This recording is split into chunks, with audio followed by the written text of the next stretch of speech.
guys ready?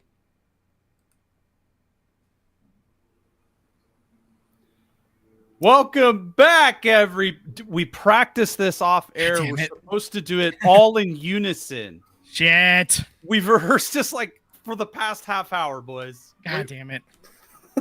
Welcome Come back to the. Oh wait, damn it! Hello. God. You guys. Somebody's phone. You guys Sorry. are Oh. all.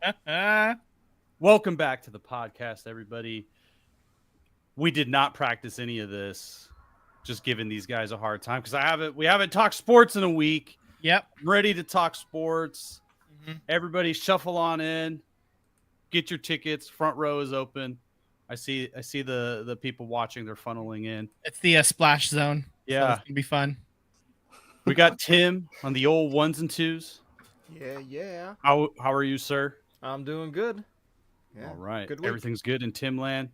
Yep. Vince, how are you, sir? I'm fucking shiny, man. Feeling good. I mentioned Looking it last good. week. Yeah, I mentioned it last week. I started. Me and my wife are moving, and so you can see the boxes in the background. And there was a huge pile of them, and now that pile's gone to go make room for more piles of boxes. So it's a process, Just gotta trust the process, right? Absolutely. To wrap it back to sports. Tyler, how are you, buddy? We are currently undefeated in a preseason. That means absolutely nothing. Preseason championship. Stick taps for that, buddy. Stick taps for that. Preseason championship. All right. That's what it's all about, man. Winning the preseason championship. Yep. I remember those that 0-16 Lions team. They were 4-0 in the preseason that year, baby. Hey, man. I fully guarantee the Eagles will not be 0-16. No, they're not. No, not at all. But it's just a fun fact that I like to throw out there every now and then. Absolutely. Well, let's start with some football, huh? Yeah, absolutely. So we only really give it for preseason. We're only really tracking our own teams. Niners get the win 16-10. Raiders fall to the Cowboys 27-12. And the Eagles squeak it out against the Patriots 14-13. So who wants to go first, guys? I mean, my game was a snooze fest. It wasn't as cool as throwing a pass behind your back to your tight end. It wasn't Right. as cool as that. But hey, you get a W, and Maddox looks great. He picked off and had a good defensive showing. I just hope he can stay healthy as our potential safety in a nickel defense. But we shall see. Right on.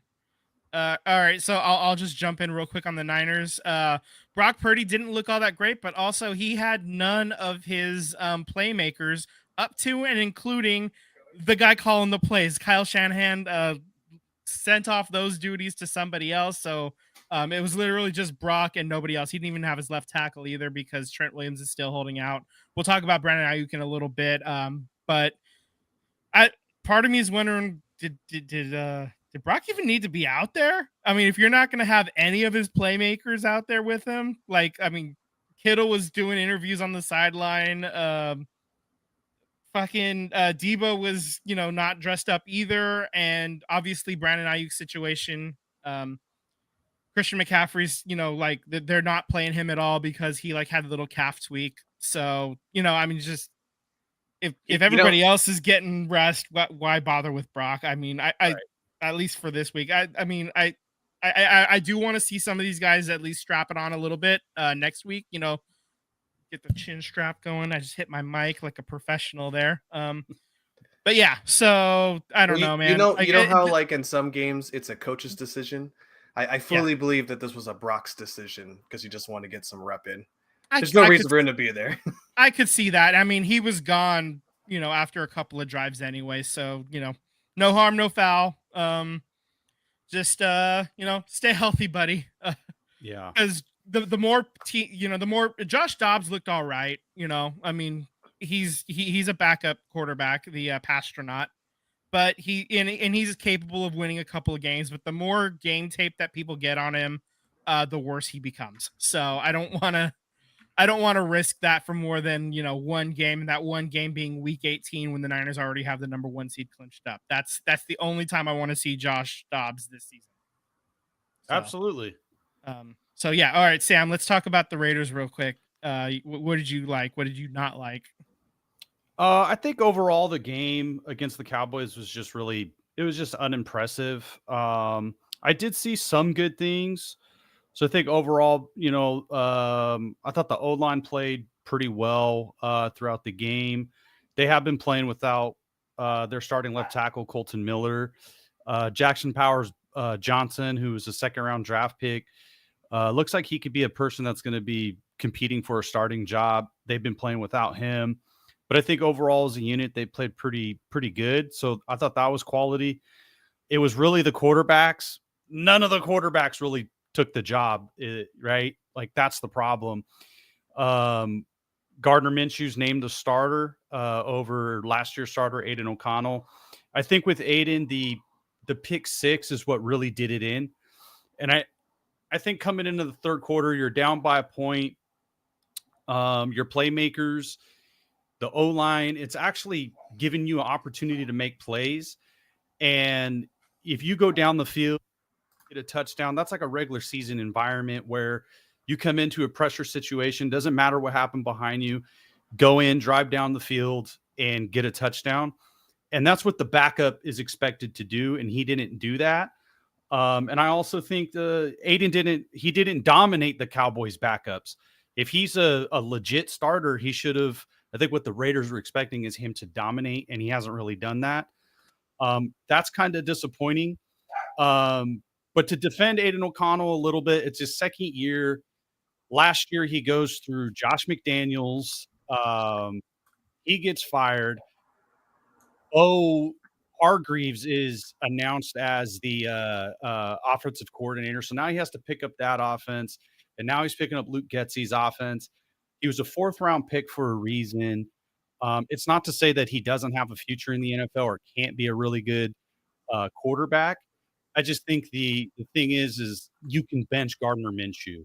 I think the vibe of it, if you started with Aiden O'Connell and you have to go to Gardner Minshew, it feels different. So I think the Raiders are just going with the veteran presence because of what they're going to start the first 4 weeks. So Okay. Pointed that AOC wasn't named the starter because I thought overall he had a better preseason game, preseason so far. And why not just wait until week 3, see what these guys do in week 3 of preseason, run them out there again, run them 2s and 3s and, all the other backups. Like if you want to see a guy run with the job, then I would want to see a guy like run with the job. But I get why they went with Gardner Minshew. But it's going to be a very short leash.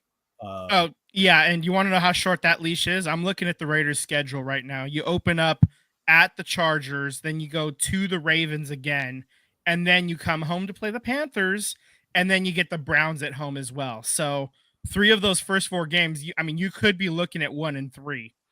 Like that is Right. on the table. And this might be a little bit of a sacrificial lamb thing as well for Gardner Minshew. Let him absorb that early absolutely season. Right. Absolutely Let him take the September lumps, and then then you get the Broncos and the Steelers, and then the Rams, and you don't see the Chiefs until the end of October. So by that point, Gardner could have easily lost the job at that point by then too. Who knows? Either Gardner's going to play himself out of the job because in a situation where a starting quarterback isn't really moving the needle, helping the team, all of a sudden the backup quarterback becomes real sexy. That's right. Yeah. Especially as a guy who's in his second year, you want to see what you have. You want to see what you have in the guy. Like there's been quarterbacks that come out of all kinds of rounds, right? We know about the Tom Brady, Brock Purdy, right? I think that's what Aiden needs to do though, is he's not processing fast enough and the reads aren't happening and he's not reacting fast enough. And he could just be a guy it's going to take him a little time he's just trying to be a good pro. All of a sudden he's the starting quarterback of the Raiders, or competing for the starting.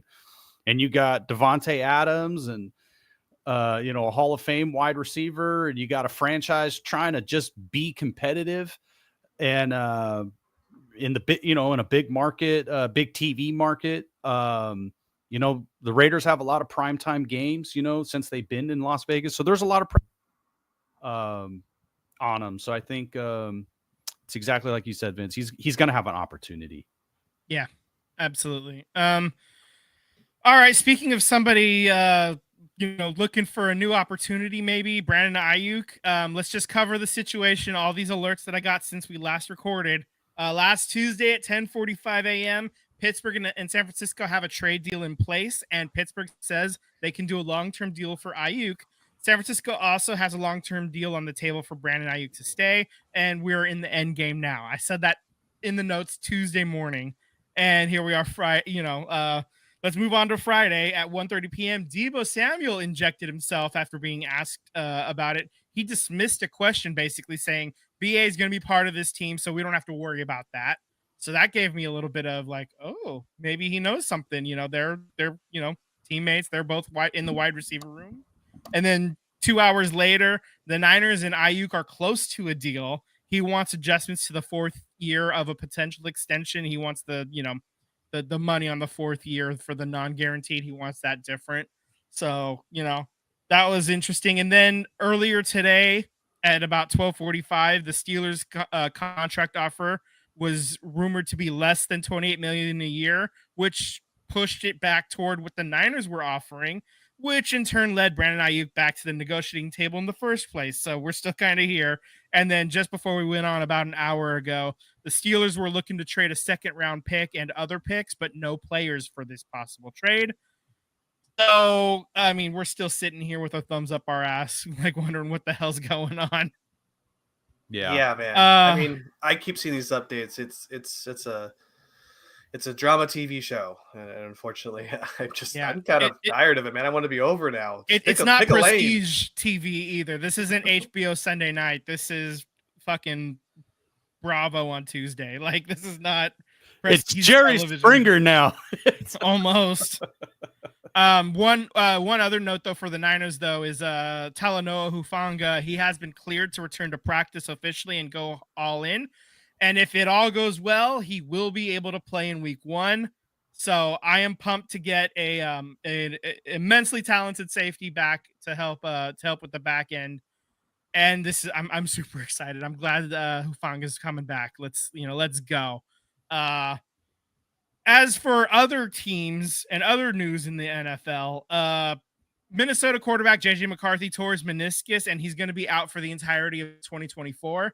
Sam Darnold is going to be the starter. So prayers up to Justin Jefferson and Vikings fans and anybody that has JJ on their fantasy team, man. This is not going to be good, man. If there was ever a question about picking JJ or your running back over there in 49er land, that question has all but been answered. So please do not make the stupid mistake of going after JJ first. This is crazy, man. Like, I mean, he signs this big deal in Justin Jefferson. His quarterback leaves. No connection whatsoever with Dobbs. So nothing happens with that. So then he ends up leaving. And then you get this kid who is arguably a fifth-year, college player who's now going to be, a sixth-year rookie at this point. So it's crazy how JJ's career has definitely hit a brick wall in the hardest way possible, and it sucks for him. And I mean, if you look at it like from a fantasy perspective, he still finished as a wide receiver 1, but he was like 10th or 11th or something like that. Like he was the back end wide receiver 1, and you drafted him like top 2, top 3, and that's what he's capable of giving you. But if the guy who throws the ball to him is trash, that's it. It's a recipe for a disaster. If he's like the 20th wide receiver off the board and he ends up 11th, that's great, but if he's number 2 off the board and he ends up in 11th, it's a disaster and you've lost your championship, right? So, well, speaking of, I mean, it's not on our list here, but I also want to mention too, I mean, you got the drama going in Dallas too with CeeDee Lamb, and I sent you who knows if Dak's going to have a number 1 wide receiver to even throw to, Yeah. I mean, It's just crazy, man. I mean, personally, as an Eagles fan and you being a 49ers fan, I absolutely love that there's Oh yeah, it's great. turmoil in I love Dallas. this. Yeah, Yeah. Jerry gonna Jerry, right, Sam? Jerry That's what gonna you said. Jerry. Yep. Jared Jones. Yeah. But I mean, that's arguably I would say, and I would put Cooper Kupp in there, but he's been kind of injury riddled. But these are like the top 3 wide receivers, and only one of them is solidified. I mean, JJ doesn't have a quarterback. CD may not even show up on the field. So really only the best option here is going to be, Tyreek. I mean, Yeah. out of the top 3 quarterbacks in the Yeah. NFL. I mean, wide receivers. Tyreek, and then after that, you're looking at like Jamar Chase probably slides in there if he can bounce back, Yeah, exactly. Assuming Joe Burrow, Joe Burrow is the one that really needs to bounce back, I guess. But yeah. It's crazy. My dad actually asked a question. Would any of you pick Brandon Ayuk up in fantasy? It just depends on where. The answer, like honestly, my answer, And where he signs. Yeah, well, where he signs, but like where in the draft is he falling? I mean, Yeah. He finished somewhere like on a low end wide receiver 1, a high end wide receiver 2 last year, somewhere around there. If he's somewhere around 15 or so, I think that's probably where you can start thinking about it. If the 15th wide receiver off the board. I don't want to go any sooner than that because this is still just a question mark. I mean, we're having our fantasy football draft this weekend.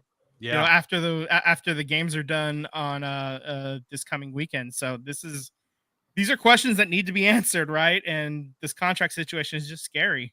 For a lot of people, it's kind of like if Brandon Ayuk's on the Niners, all systems go, draft him wherever. But if he ends up on the Steelers, is Russell Wilson going to be back? Is it even going to be Russell Wilson? Is the next question, or Justin Fields? And either way, I'm a little nervous about that. Right. Yeah. Yeah. So yeah, it depends. And also, like, if he falls far enough, anybody becomes a value if they fall far enough in your draft. It's that's the question, is how far is far enough? Exactly. I agree. Well, we had one more thing here, unless Sam, you wanted to mention anything else about your Raiders here coming into this new season here. No, I'm good, man. It's just be solid. Go, get into week 3 and out healthy. They're in a tough division, tough conference. The Chiefs are the champions, and until the Raiders get over that hump and become a legit competitor, they're not going to be looked at as a competitor until they prove it. So I'm just get through week healthy, get to week 1, play solid, fight football, and maybe you got a shot. Right. Well, the last thing I wanted to touch base here was that there's been some interesting kind of back and forth, and Jalen Hurts didn't even comment on this. So the fact that this is even happening or why he's associated with it is because he's an ambassador to this upcoming sport that will be in the Olympics in LA in 4 years. Daryl Duchette, who is a USA flag football / quarterback for them, he came out and said, I think it's disrespectful that they automatically assume that they're able to just join the Olympic team because of the person that they are. They didn't help grow this game to get it to the Olympics. Give the guys who helped the game to get to where it is their respect, right? So I guess my question to you guys is, I don't know who this guy is, but clearly, he's really into this and he helped grow the sport and all for it. But at the end of the day, I think, if USA wants to win gold and these guys want to go out there, I think you've got to give the NFL guys an opportunity, right, to at least compete, right? I mean, yeah, I would think that you're going to try to get the best players possible for whatever the sport is. And honestly, like there's probably going to be a lot of differences for flag football versus, tackle football. So first of all, I want to know what those differences are. And but on the other hand, is there anybody on the USA flag football team right now that's faster than Tyreek Hill? Anybody have better hands than Tyreek Hill? Well, this too, like, you're telling me a quarterback can't get touched or tackled in flag football, and Patrick Mahomes or Jalen Hurts isn't licking their chops to try and be on this roster? Come on, baby. Yeah. So I think that there should be a tryout. There should be like qualifications or whatever. Like there should be like some games in the flag football run up to the Olympics, and just to see who's going to be the best fit. And I think the NFL guys are going to end up taking it because they're the NFL guys, because Yeah. they're the best in the world. And with all due respect to Daryl Doucette, you're not Patrick Mahomes, my guy. Yeah. Like this is. I'm sure you did a great job helping the sport grow and whatnot, and it is in the Olympics. And he has a very valid point there, and I think he deserves a chance to try to earn a spot on this team. But so does anybody else who's qualified to try to earn a spot. And I think when the time comes, let's say I don't know how big the teams are going to be, but if it's a 25 man roster, let's just say, for example, I don't know what it is going to be, but if it's 25 man roster, I would assume 25 of those guys are going to be coming from the NFL, or at least have a healthy amount of NFL experience. If they're not, if they made the transition to flag, maybe a year beforehand or something. Let's just say, for example, we'll use Tyreek again. Tyreek's contract is up in a couple of years, right? He didn't just extend or anything, did he? No, I don't think so. He actually restructured. He restructured, yeah. Restructured.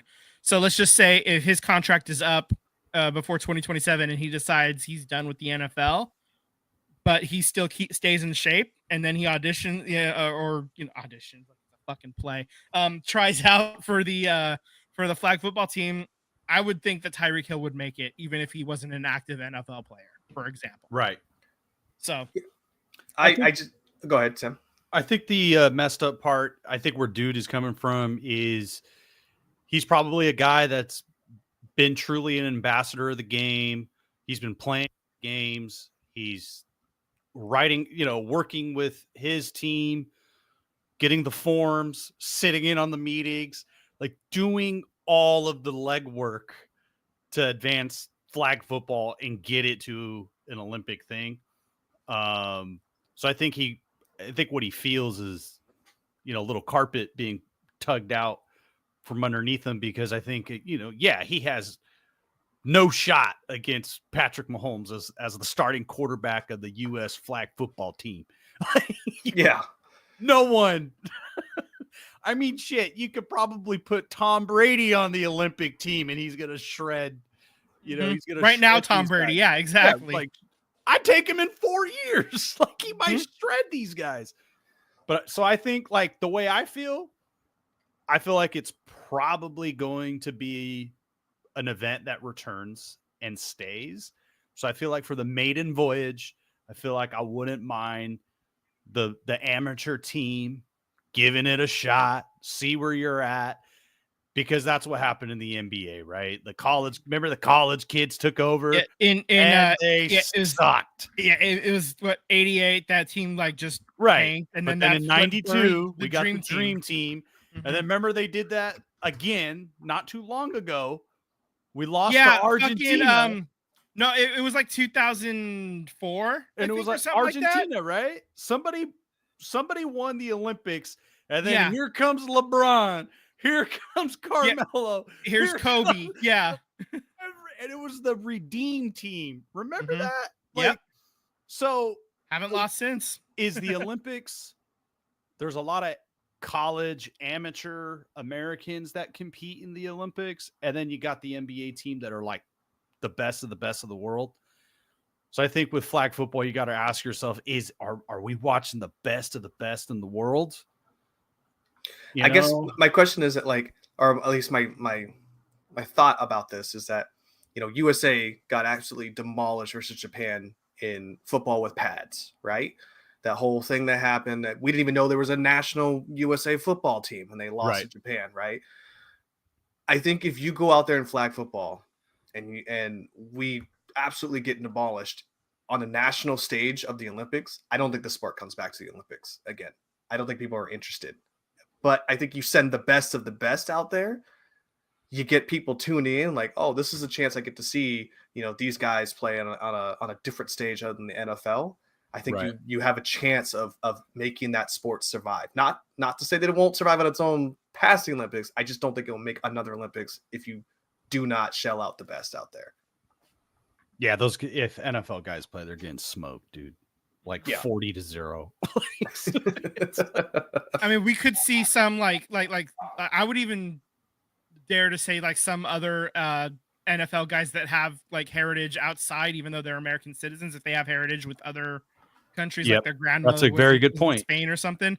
We could see like an England team, for example, just like with a bunch of dudes who have grandmas who speak funny, like. Well, I but think if they're, you're going to go with like if you start putting a best of the best flag football team, then who's going to qualify? You got the breed of the cheetah, right? Mhm. We're Also- Australia. Also, So like I want this to be entertaining because how funny would it be if flag football has like an immense viewership, yet nobody watches the flag football for the Pro Bowl? that's true. Oh, that's a good point. That's good. I want All this right. to be good. Shove it All in right. Goodell's face. Yeah, absolutely. All right, I think we're ready to move on to basketball. You guys ready? No, Yep. this is the home of flag football. All right. Well, we're gonna switch gears now to basketball. Let's just talk Team USA real quick. Steve Kerr is not expected to continue as Team USA head coach. Ty Lue and Eric Spoelstra are the top candidates to replace him if he does in fact leave. So, I mean, I think Eric Spoelstra is a hell of a coach. I think Ty Lue is a good coach. I think Spoelstra is just otherworldly though. I really think he'll do a great job as Team USA head coach if he does end up taking over. Yeah. I agree. I mean, he's definitely got to manage the Heatles, as they been nicknamed recently that I've seen here. So he's good with superstar personalities and being able to balance that. And my experience of watching Ty Lue, he's only had LeBron and didn't really do a good job of balancing any other kind of superstar mentalities after that. So I definitely agree. Eric Spoelstra should be a good candidate for the next USA men's coach. Yeah, I think he's probably going to be the guy that gets the job. Yeah, I would agree. Okay, and just one more note that came in like after we started recording, actually. Steph, Kevin Durant, and Anthony Edwards were all drug tested immediately after the gold medal game.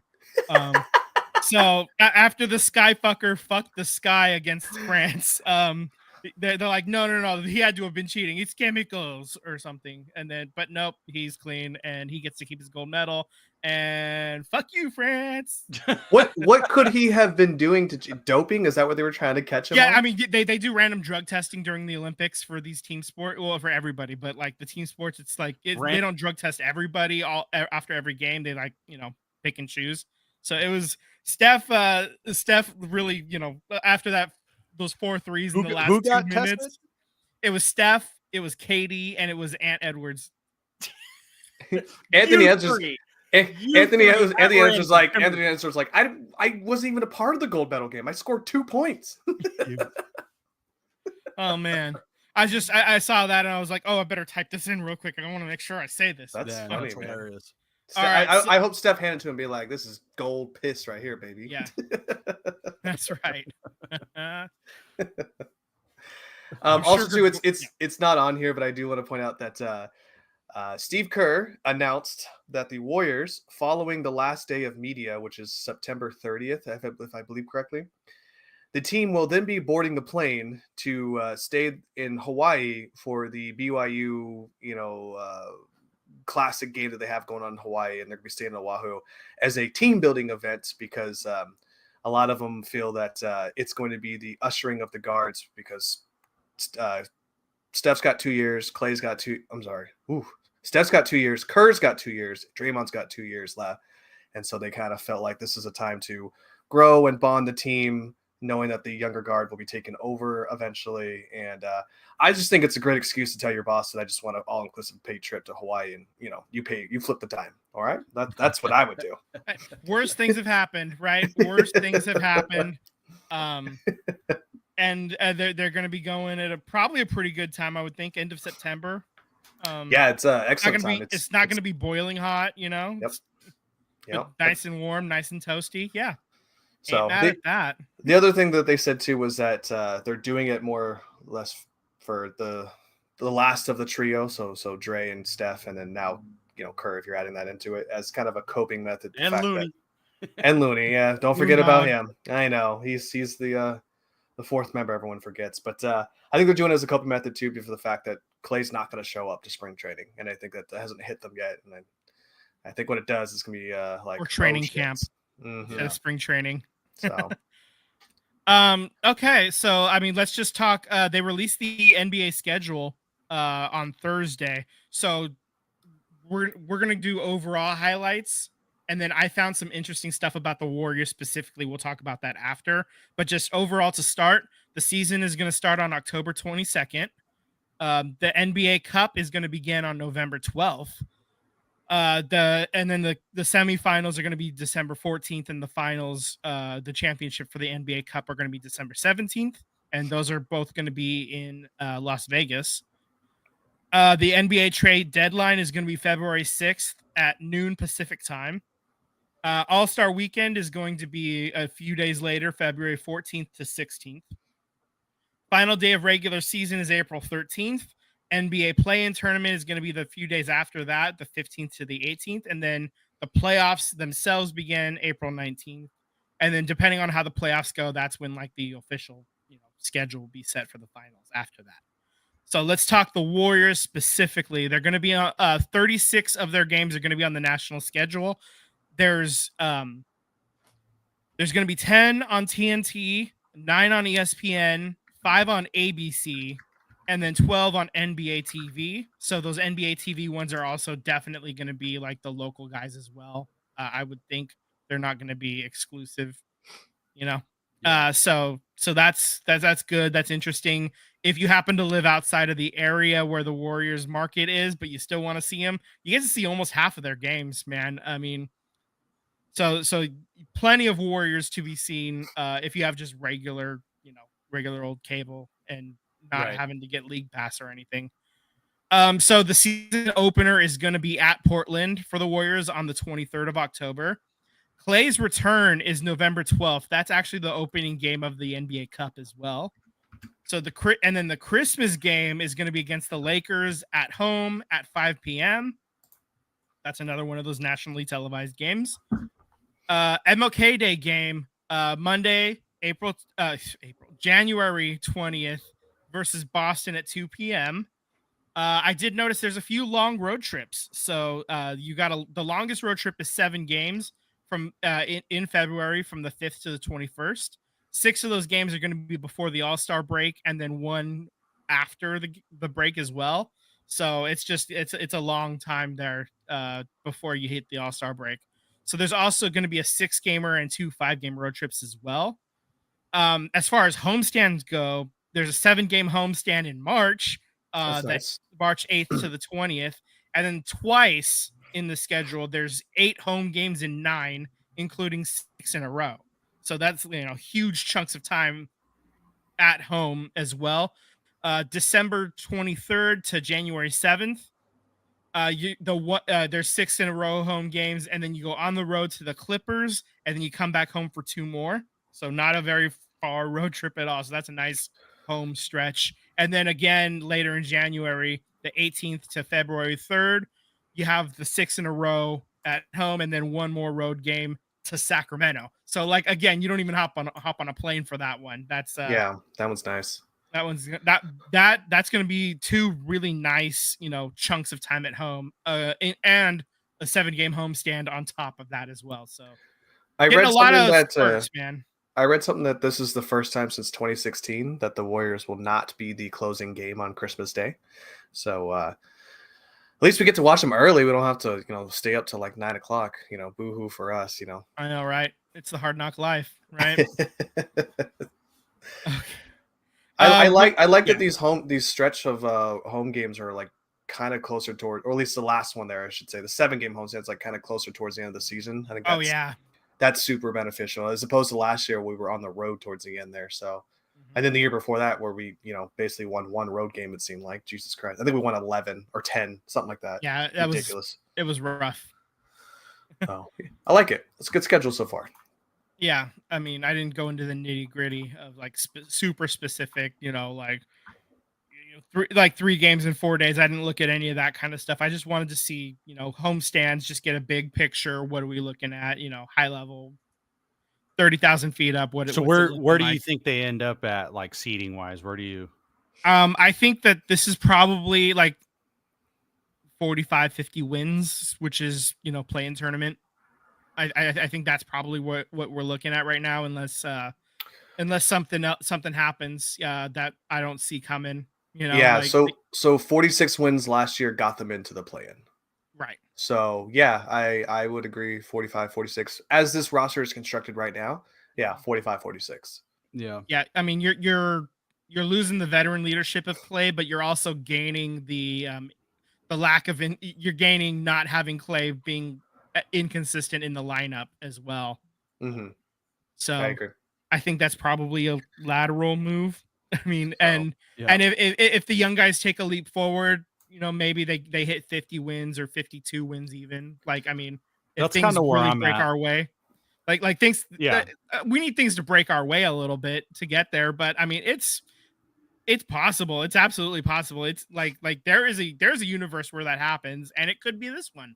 So there's a report that obviously all the guys have been working out. Moody's been having his workout tape along with opening up camps in Africa, and then also Kaminga has been on a workout tear this summer, like more than I've seen him do in the years prior. So hopefully that results to good things. I mean, usually when these guys post these videos, they have wonderful seasons. Like Poole had one of those where he posted nothing all summer about his breakout, and then he'd had a breakout year, and then we got that big contract when they won the championship. So apparently Brandon Pazinski has gotten rid of the floater because it doesn't work in the NBA yet. So he's not even going to focus on it. He's focused a lot more on his 3-point shooting, and he's also lifted weights to be bigger too. So he's taken the Steph Curry rope. So we'll see. I mean, you could get a surprise 50 wins, but don't bank on it. I think 45, 46 is ideal. Right. All right. Any other notes on the NBA before we move on? They're going 72. 70, Yeah. 74-8. There we go. Let's top that record. Let's go. Oh man, could you imagine? God, that's impossible. Never happening again. What did they open the season like? 24? What was it? It was like 20. I think it was like 25 wins or something like that in a row, like 24 wins. It was ridiculous. Like something stupid. God. I just remember I was like in my office. I was doing a little W on the I had a printed out schedule, a little W for every win in blue, and then a L in red for a loss. And I was like, my plan is to use red for losses, but I don't have to yet. Like it was like I was in December still like WWW. It was great, man. That was a great start to the season. So as for the Sharks, they did make a trade. Just want to touch on this real quick. Yeah. This came through, I believe, yesterday. Very last minute late trade here. Yeah. So this is with the Oilers. The Sharks are receiving defenseman Cody Ceci and a 2025 third-round pick in exchange for Ty Emberson. This feels like a salary dump for Edmonton, who's I think they're trying to make a bigger key move as well. Now that without Cody Ceci's salary, they can do that now. And it's good for the Sharks as well because this is a guy that you can flip at the trade deadline if things aren't going well, as we expect them not to. But if he's playing well, you can flip him and get some more picks as well. And you didn't lose any picks either because you gained an extra pick with this trade, and then you're gonna be able to flip him, probably get even more. I mean, and that's kind of been the name of the game for Mike Greer is just try to get as many picks as possible. I like the move. Yeah, I like it. I don't think Emberson was going to get you anything more than this, So I feel comfortable with this move. I think all the fans, especially, know that this is still this team is not expected to do much this year. This is about setting up the foundation for the future, and you've got a lot of top end talent coming in for the first time for their rookie seasons this year. So it is kind of crazy. I mean, obviously we've been realists to the situation, but there's homers out there that wanted Mike Greer's head after the first year, and it was like, whoa, right, relax. But I think they're all coming around now and seeing that he's pulling all the strings and he's pushing all the right buttons right now. And I love everything he's doing right now. There was actually an article on The Athletic that was asking how every team feels about their front office. Last year, the Sharks were like last offseason, not this what we just are going through right now. The Sharks were ranked 29th in terms of like what the fans thought about their front office. This year it's up to like 13th. Okay, so they're starting to really see it. The fan all the casuals and the ones that don't pay attention a lot, they're really starting to see the plan come together Yeah. a little bit. They're starting to feel confident about it, and I'm cautiously optimistic as well. Like if I still don't think that this is going to be a playoff team this year. No. Don't hear what I'm not saying, but Next year. yeah. Next season, actually, I think they should challenge for a playoff spot, to be sure. But this year, I think they're probably going to finish, I don't know, bottom 5 or so, like probably around 5th or 6th, maybe. If they tie everything together, maybe they're still in the playoff discussion with until about a couple weeks left in the season or whatever before they get eliminated. This past year, they were eliminated pretty early in the playoff discussion. Like I think probably like they were done mathematically beginning of March, I think. So like if they're still playing, somewhat meaningful games and it's getting toward the end of March, with the season, maybe like 7 or 8 games left and before you're finally like mathematically eliminated, I think that's probably a successful season for the Sharks in my eye. Absolutely. Yeah.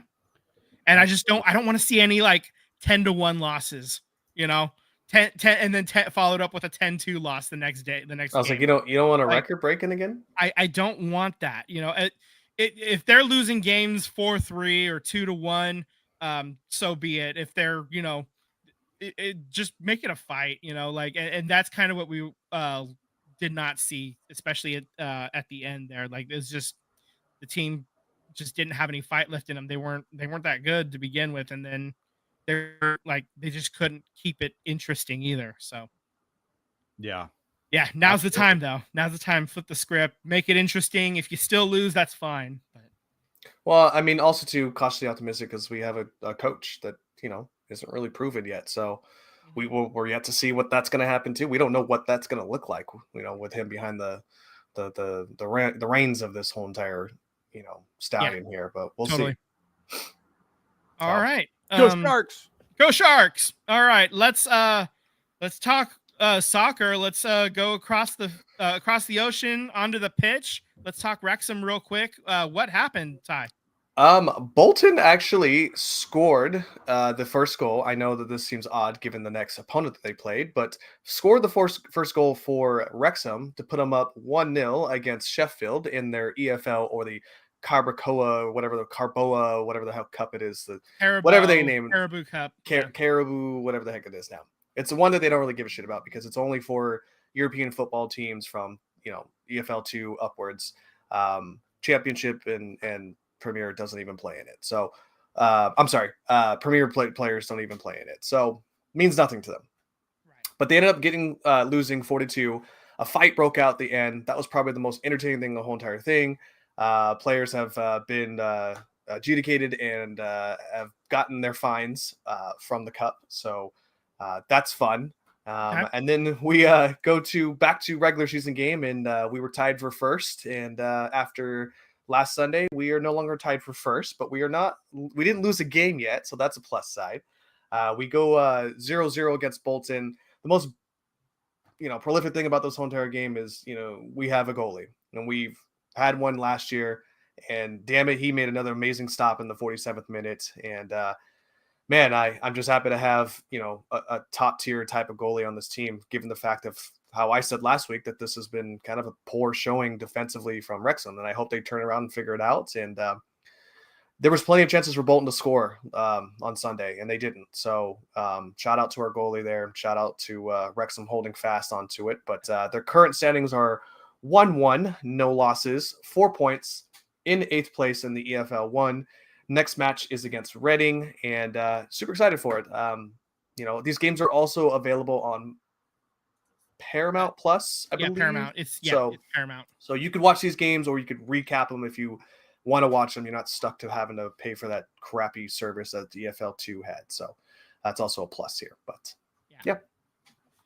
All right, so just some NWSL news real quick while we're here. Landon Donovan has been hired as the interim head coach for San Diego Wave. The interim they fired their head coach back in June. The interim one could only stay for the Summer Cup. So Landon's going to take over for the rest of the regular season. So that's kind of the NWSL news right now. They're playing a bunch of international friendlies right now. We've mentioned it before. Barcelona's coming to play Bay FC on next Tuesday, so in 8 days, and that's going to be interesting to see. Oshawalla's former team come in here to play us. A lot of fun. I'm wearing the shirt. And they actually this coming week they're going to start up the regular season schedule again as well. Friday on the 23rd, they're going to be playing at the Utah Royals at 6:30 p.m. And so you got 2 games coming up in the next week or so, and there you go. That's our NWSL update. Games are getting started again. The U.S. men's national team have an agreement in place, I believe is the verbiage, to hire former Tottenham and Chelsea manager Mauricio Pochettino. 52-year-old is originally from Argentina. The deal is not yet finalized, but it should be resolved shortly. There's basically some money stuff they got to work out with Chelsea as well. He's never managed a national team, but he has plenty of success at club level. He led Southampton to an 8th place finish in the Premier League in 2013. That Southampton team was not very good, so he got a lot out of those guys. Let's see. He achieved record league finishes with Tottenham Hotspurs, including a Champions League final appearance in 2019.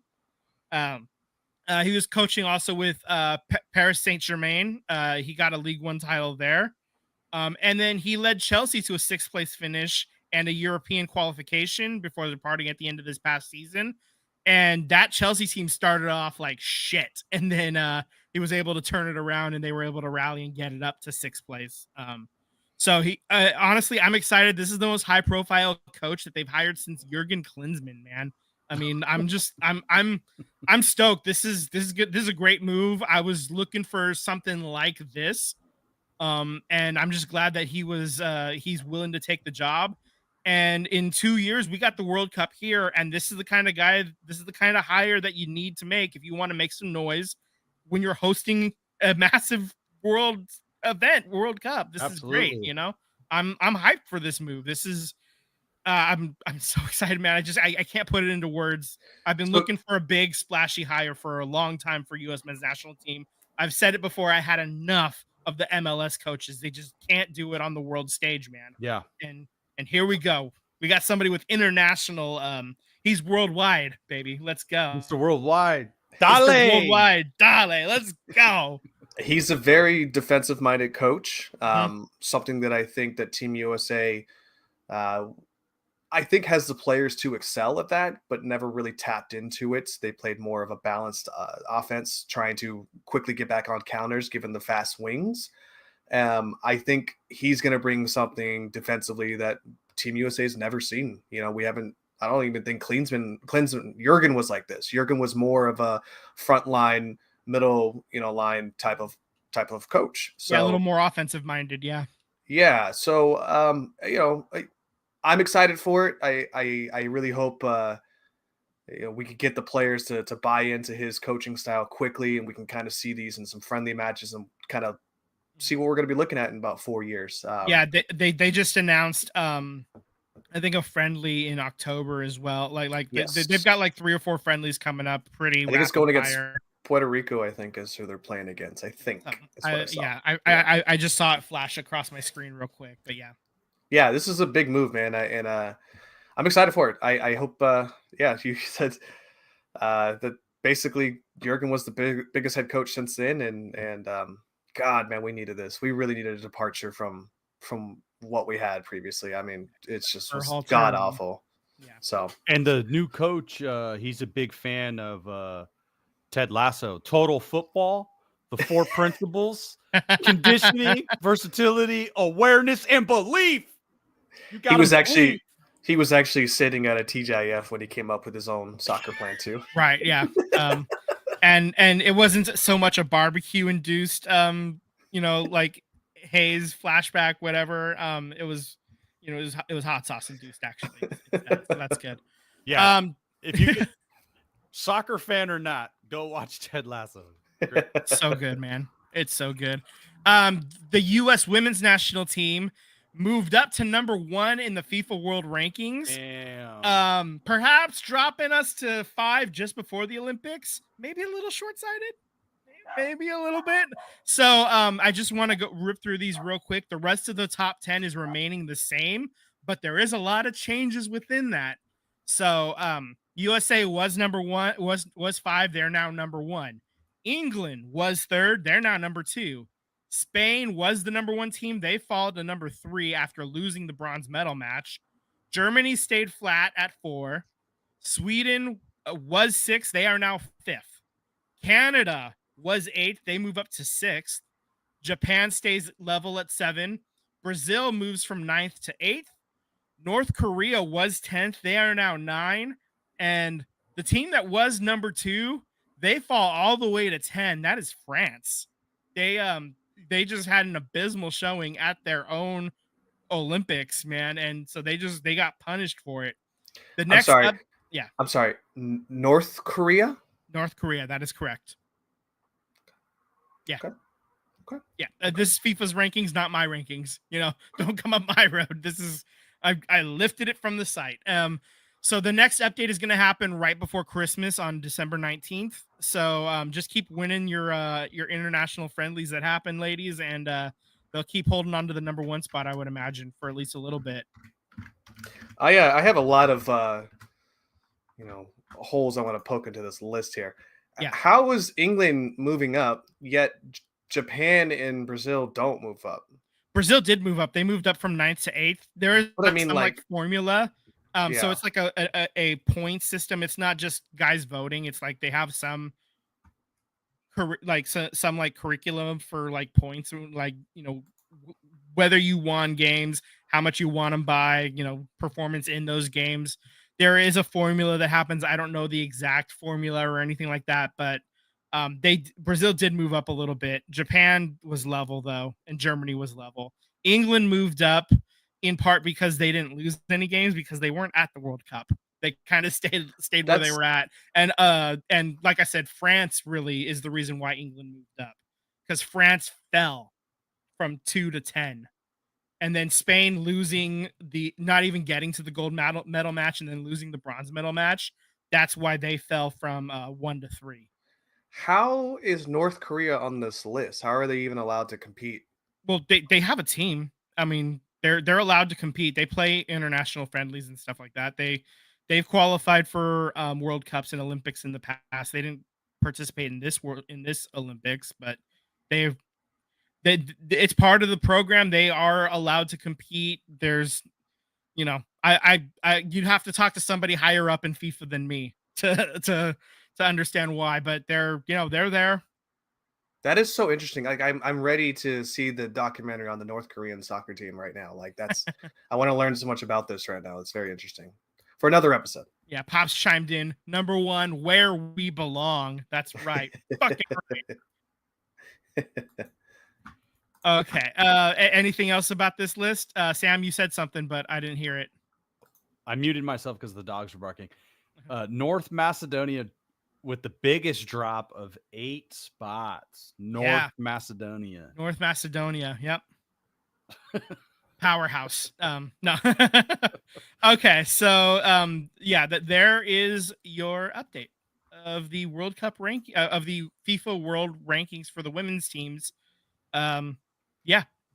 It's kind of an interesting list when you look at it, and like we said, back in first where we belong.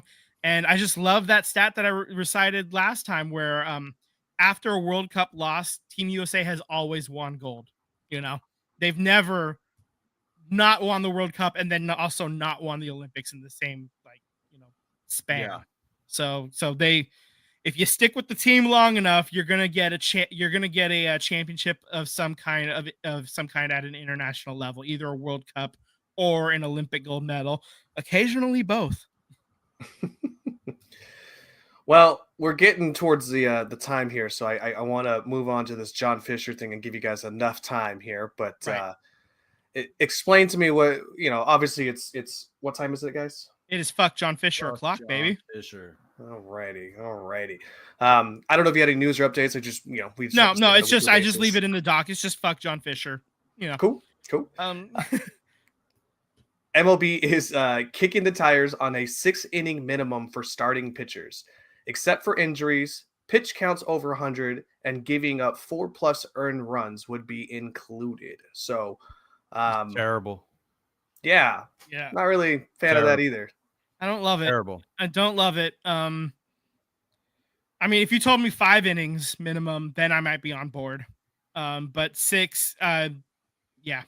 Well, it is currently 5 innings, right? A starter has there's to no go minimum. No, 5 innings is just where the decisions are handed out for like wins and losses. After Yeah, 5 the only minimum that you have to do is you have to face 3 batters if you're, a new you're a pitcher. relief pitcher, Yeah. or get to the end of an inning.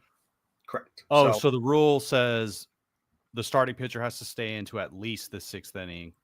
Well, no, finish 6 innings is what it says. I think if they did 5 innings instead, I think I might be more on board with it. But 6 innings, I don't like that. But I'm not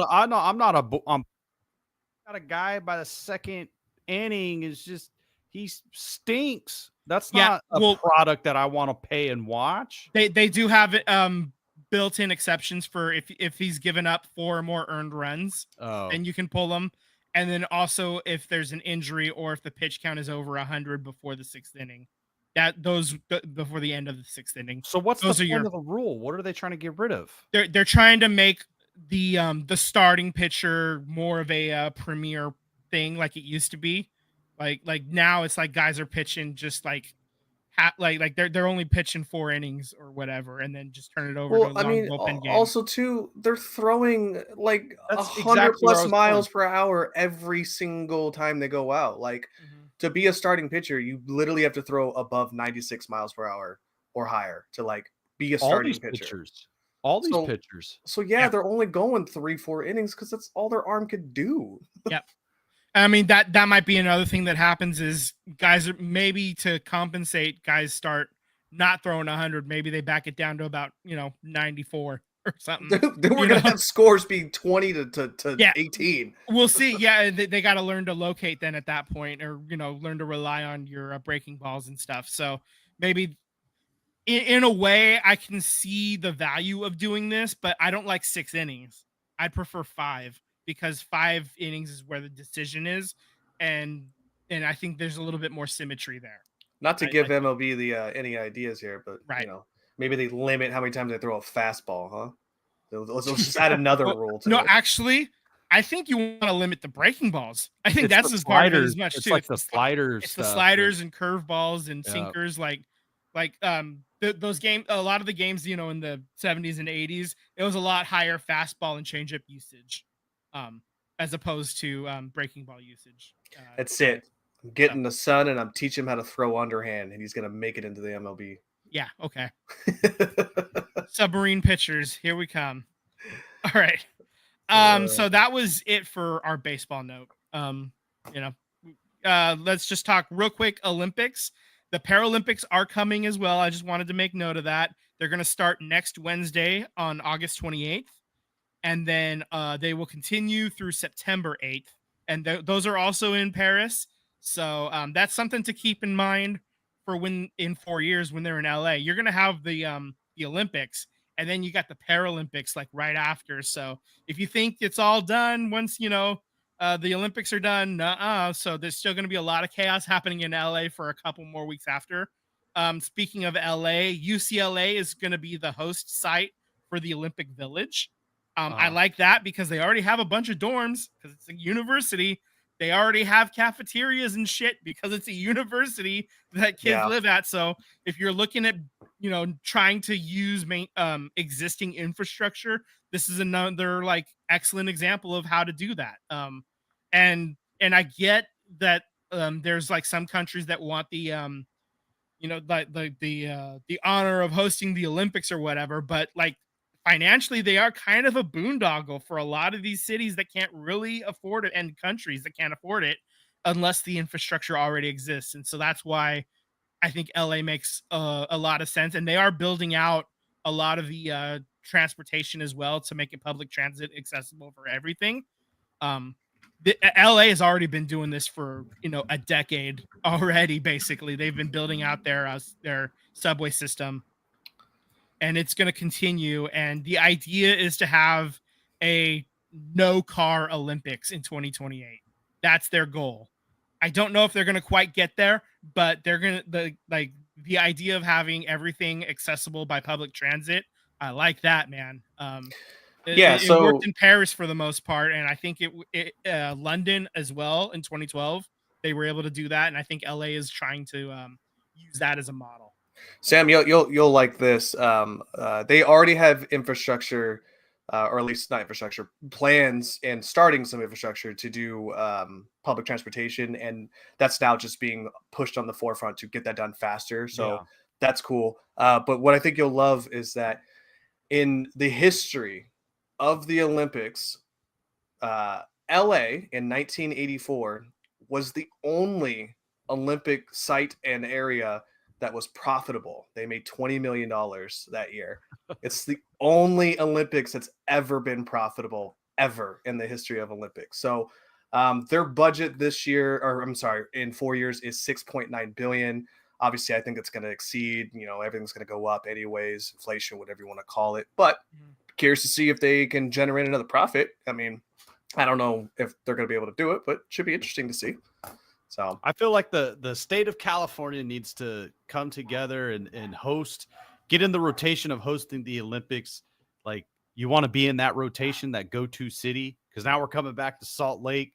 I know it's been a long time, but like as a state, we have so many damn stadiums. I know there's a big fight with the A's and all that nonsense, and you can't get that done, but you got the 49ers, you got Stanford, UCLA, USC, the Giants, the Warriors. There's a lot going on in California with stadiums. I think the next time, we're looking for a city like California, let's just do it in California, because it's not really that difficult to get around. And then that kind of forces you to get these damn bullet trains finished. Yeah. Well, it would also done. It would also alleviate traffic flow. I mean, can you imagine Absolutely. San Jose hosting the gymnastics? Like, it's one of the top places Guys, to watch the gymnastics. One of the most exciting things I'm excited for when I go to Japan is to see the public transportation system. Yeah. The bullet train. Let's move people. Yeah. So that's why I want the Olympics. Like, just let's all go in as a state. Let's all reap the benefits together. Because people don't realize how big California is as a whole. Like, it's, they look at it as like three cities. It's huge. Yeah. It's a massive state. There's so much going on. So go all in together, get these damn bullet trains, get the state transport system built. That's where I want what I want from you. I mean, if I can hop on a train and get to LA in an hour, fuck yeah, let's do that, Right. Absolutely. Yeah, absolutely, man. Yeah, totally on board with that. So we have one note that was just added actually. We're gonna just circle back to basketball real quick, but Caitlin Clark has passed the rookie assist record with 232 assists. There's still plenty of games left in the season, man. This is pretty much exactly what we expected, and now she's really getting the scoring going as well too. She's really picked that up. And how was she left off the Olympic roster? They got gold. They barely got gold. I mean, look, a W is a W, but gold is literally, gold. Yeah, literally, gold is gold, baby. That shot was 3 inches backwards. That we may not have gotten a goal. We went to overtime. Yeah, well, I mean, well, didn't the lady? I forgive me. I don't want to sound rude, but I forget her name. But the chair of the women's team, she was, she's not going to be on the team. She's still a rookie. Yada yada. I swore I saw an interview a couple weeks ago that said, playing well. if she was playing this good, right now, she probably would have been on the team. I think that's true. So I think the women's leadership kind of backed it up a little bit, but she's balling right now. I mean, she's gonna make the next Olympic roster. Yeah, she's balling right now. Yeah. So I don't think there was any doubt about that at this point. When she was barely left off of this roster, I think we knew she was gonna make the next one. Anyway, so real quick, just about women's basketball. I was at Livermore Outlets, and then I went to a birthday party, and I must have saw a dozen people wearing Valkyrie. Nice! It's already started. Yeah, so it was men, it was women, it was kids. Did not families wearing it. It was like all just like there's a guy in a Valkyrie shirt. There's a lady with a Valkyrie hat. There's a couple of kids with the shirt. It was like the marketing's great. Yeah, like the logos are so fucking cool, man. Like it's some like really cool stuff, and I just love the way the lavender is popping on that black hats and the black shirts and stuff.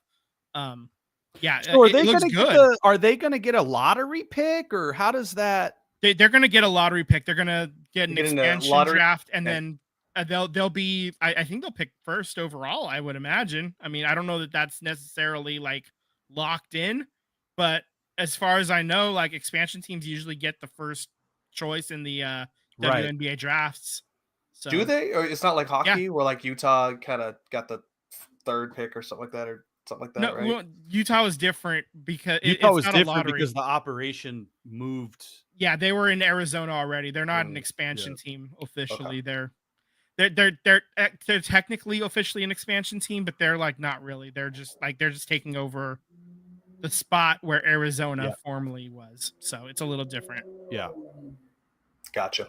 Well, it's going to be exciting for the Valkyrie around here because, I can't wait to go to these games. Like I'm pretty excited. I'm also interested in like just God, whoever that number one draft pick is, whoever that woman is, the marketing is good. You're right next. They're going to market Curry and the Warriors with. You're playing in the same arena. I mean, it's just the marketing and being the number one overall pick. Like that's going to be and the first question. This is the first ever WNBA team in the Bay Area too. Exactly. So, the closest before was the Sacramento Monarchs, and that was a different kind of purple. It doesn't work for me. Yeah. I'm excited for it. Sam, to your point, Paige Beckers. She's going to be the number one pick out of UConn. So if you wanted to do, that's what I said. Yeah, Paige Beckers. Yeah. Oh, yeah. Yeah, she's going to be your number one pick. So if you are curious who the Valkyrie's number one pick is going to be next season, look no further than her. So, all right, Beckers. Yeah, from UConn. Yeah. Bueckers. Yep. Buecker. Beckers. Pronounced Beckers? Yeah, that is correct. Beckers. Paige Buecker's day off. Cool. All right, guys. You guys are listening to the SVT podcast. Subscribe on YouTube to hit the bell to get alerts when we go live. Follow us on Instagram and Threads at SVT Sports Pod. Slide into our DMs. We'd love to interact with all of you. 3 more subscribers, and we hit a small milestone, but 50. So let's see if we can get 3 more people. Just that's all we need. Let's start there, and then we'll work our way up and bring you more content. So this is all for you. Bring it for us. We'll bring it for you. That's right, baby. Thanks, everyone. Have a good night. Fuck John Fisher. Always.